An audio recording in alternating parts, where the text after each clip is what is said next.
Сәлем, Мәдина, қалайсың? Сәлем, жақсымын, өзің қалайсың? Жақсымын. Үйінен бір керемет иіс шығып тұр ғой. Не пісіріп жатырсың? Бүгін бәліш пісіріп жатырмын.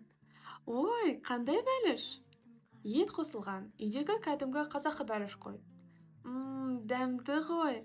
Жалпы қазақтар бәлішті қашан пісірген? Бұрын қазақтар бәлішті көбіне қонақ келгенде немесе той мерекеде пісірген.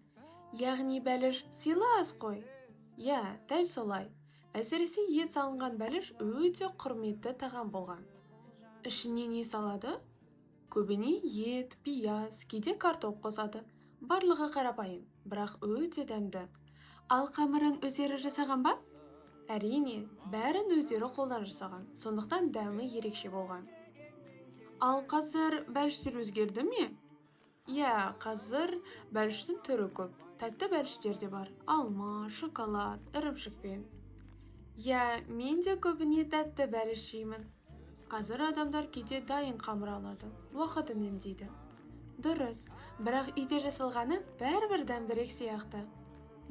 Мен де солай ойлаймын. Үйдің бәліші бөлек болады. Сен қандай бәлішті жақсы көресің? Мен ет қосылған қазақы бәлішті жақсы көремін. Ал сен ше? Маған тәтті бәліш ұнайды, әсіресе алма бәліші. Жақсы екен, бір күні бірге бәліш пісірейік. Келістік, мен қуана келемін. Жарайды, күтемін.